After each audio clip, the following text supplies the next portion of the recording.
ব্রিক্সের আর্থিক ব্যবস্থা এবং এতে নতুন সদস্য যোগদানের সম্ভাবনা সম্পর্কে আলোচনা করতে বেলারুশের প্রথম উপপররাষ্ট্রমন্ত্রী সের্গেই লুকাশেভিচ সাংহাইয়ের এনডিবি সদর দপ্তরের নিউ ডেভেলপমেন্ট ব্যাংক এনডিবি এর সভাপতি দিলমা রুসেফের সাথে সাক্ষাৎ করেন। সের্গেই বলেছেন, এনডিবি এর অগ্রাধিকারের মধ্যে রয়েছে টেকসই উন্নয়ন এবং প্রযুক্তি হস্তান্তর, সেই সাথে দক্ষিণের দেশগুলোর সাথে কার্যক্রম সম্প্রসারণ করা।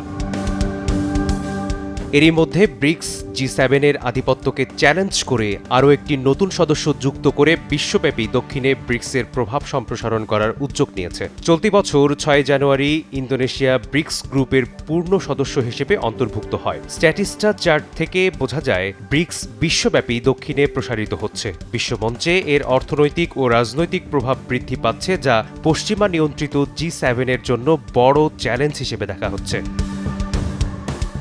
ইউক্রেনের অর্থ মন্ত্রণালয় এবং কিয়েভ তথ্য বলছে, ন্যাটো জোট গত ৩ বছরে কিয়েভকে মোট $১৯,১২০ কোটি সহায়তা প্রদান করেছে, আর $১০,৩৮০ কোটি, যা মোট সহায়তার ৫৪% দিয়ে মার্কিন যুক্তরাষ্ট্র বর্তমানে ইউক্রেনের সবচেয়ে বড় দাতাদেশ। জার্মানি ইউক্রেনের দ্বিতীয় বৃহত্তম দাতাদেশ, $১,৭০০ কোটি অর্থাৎ মোট সাহায্যের ৮.৯% সাহায্য দিয়েছে। এছাড়াও যুক্তরাজ্য ইউক্রেনকে $১,৪৮০ কোটি, যা মোট সহায়তার ৭.৭% প্রদান করেছে। এদিকে ন্যাটো মহাসচিব মার্ক রুট দাভোসে বিশ্ব অর্থনৈতিক ফোরামে এক বক্তৃতায় সতর্ক করে বলেন, কঠোর ইএসজি বিধিমালা অস্ত্রশিল্পে বিনিয়োগকে বাধাগ্রস্ত করবে। পশ্চিমা সামরিক জোট একটি সংকটজনক অবস্থায় রয়েছে এবং তারা বিশ্বাসযোগ্যতা হারাচ্ছে, একথা স্বীকার করে ন্যাটো মহাসচিব এই সংস্থার সদস্য রাষ্ট্রগুলোকে অস্ত্রশিল্পে ব্যাপক বিনিয়োগের আহ্বান জানিয়েছেন।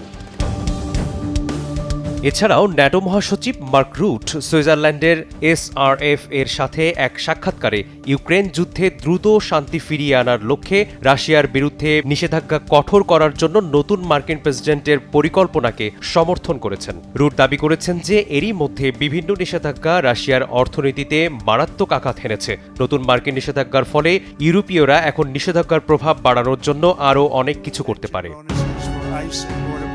এদিকে মার্কিন প্রেসিডেন্ট ডোনাল্ড ট্রাম্প ব্রিক্স দেশগুলোকে হুমকি দিয়েছেন যে যদি তারা তাদের বাণিজ্যে মার্কিন ডলার বাদ দিয়ে নতুন মুদ্রা চালু করার চেষ্টা করে, তাহলে তাদের সাথে বাণিজ্যের উপর ১০০% শুল্ক আরোপ করা হবে। ট্রাম্প আরও দাবি করেন, বিশ্ব বাণিজ্যে ডলারের ভূমিকা হ্রাস এবং দুর্বল করার চিন্তা যদি তাদের মাথায় আসে, তবুও এই দেশগুলোকে ভারী শুল্কের মুখোমুখি হতে হবে।